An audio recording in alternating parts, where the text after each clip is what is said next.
Welcome, everyone. Welcome aboard the citizenship. I say that because we're all deep in Admiralty jurisdiction. And so, how many people here could tell me? We're going to start with the notion of transport tonight, because transport's a favourite one of mine.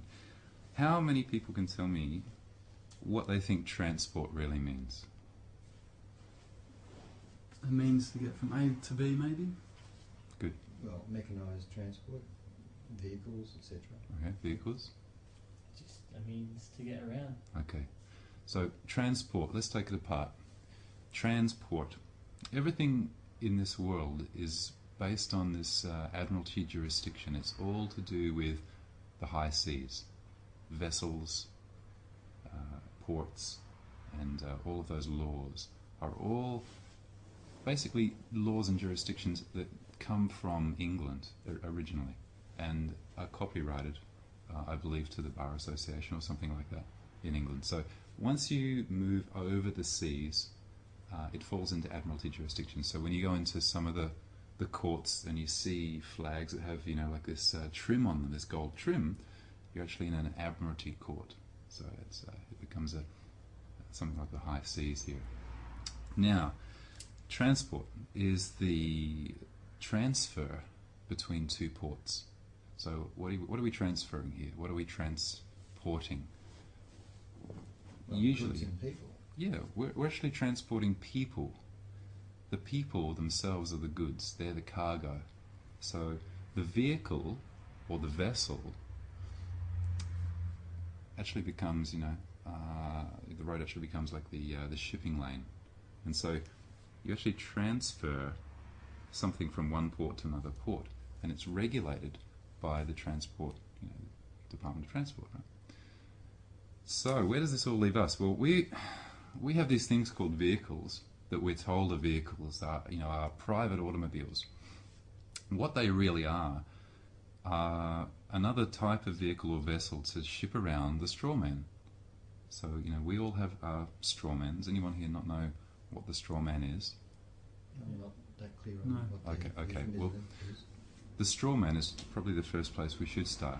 The Strawman is your front. He's the all capital letter fiction that the governments and corporations create. This is where the matrix comes in. Like, there's the natural world, and there's the machine world. And the machine world, the digital world, emulates the natural world. It's the hidden world. And it emulates it in three ways. And that's with electricity, water, and salt. They're the three basic constituents of all life. And the machine world emulates that. And so you have Admiralty jurisdiction, you have circuit courts, you have charges, you have discharges. And all of the other elements that make up this machine world are based on the natural world. And so it's this kind of duplicate, so that we don't actually see it or know that it's there. So your Strawman, this all capital letter fiction, is created when you're birthed. Okay, when you come down the birth canal, out of one vessel, you're basically docked. The cargo is unladen, and you're registered. The cargo is now in a new port, let's say. So you are registered with the government, and you get a number, and you're assigned an all capital letter version of yourself, the digital you. Okay, not the natural you. This is the digital you. And what the government does is it takes that digital you, and it creates an account, and that account is called the Strawman.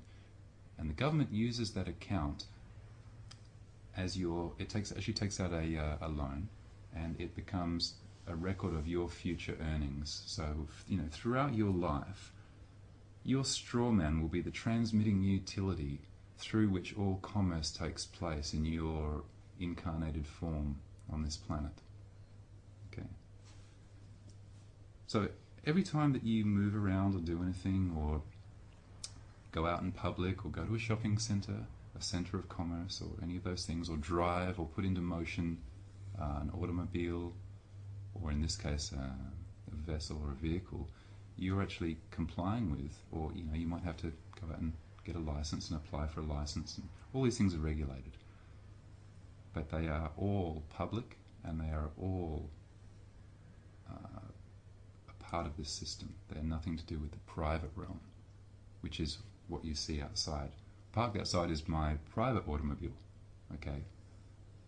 Now the private automobile isn't registered to the government because it's mine.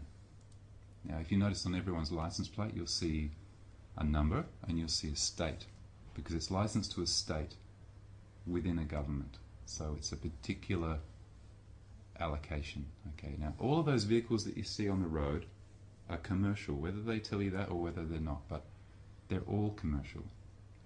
Because when you drive, that's a commercial activity. You actually put into motion a commercial vehicle for the purpose of transporting one cargo or one person. What you're actually transporting is that straw man. You're responsible for that straw man. So when you see an ambulance racing down the road to save somebody, they're not going to save you.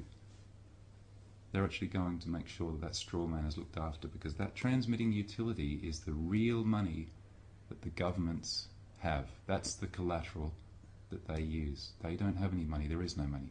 It's, if you think there's any money, we're going to look at that right now, and we're going to show you that there actually is no money, and you're going to see that our labour is the thing that actually the government holds as its collateral. And so we become, if you travel overseas, for example, I'm going to go, would you be able to get my port pass? It's on the desk. Let's get the port pass. Now, how many of you have a port pass? Passport. Yeah. Okay. The passport. The port pass disguised as a passport. Mm-hmm. Okay. The port pass is your documentation which allows your straw person to go to another country as a foreign exchange. Okay?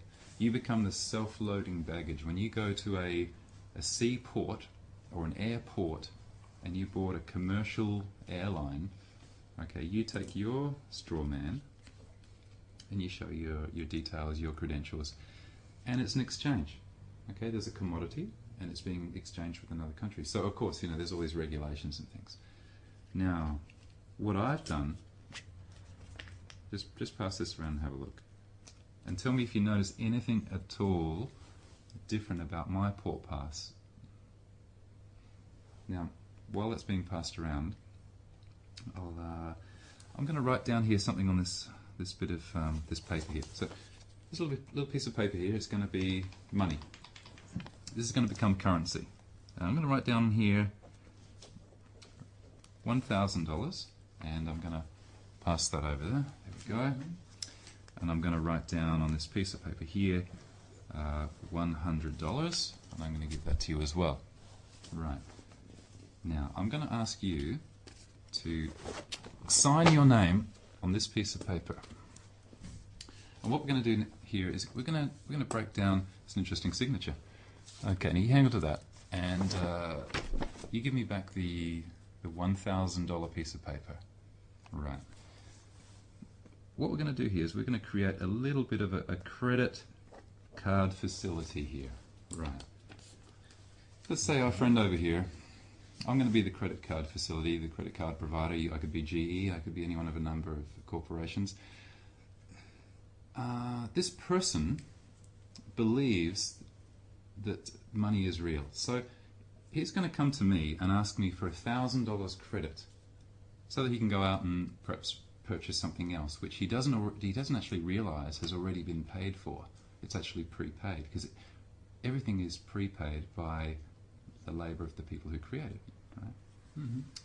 We're not actually paid with anything of any value. And here's the point: there is no lawful money in circulation backed by anything of value. Okay? There's no lawful money in circulation backed by anything of value. It's all fiat. And so you never actually receive anything of value. You never get paid.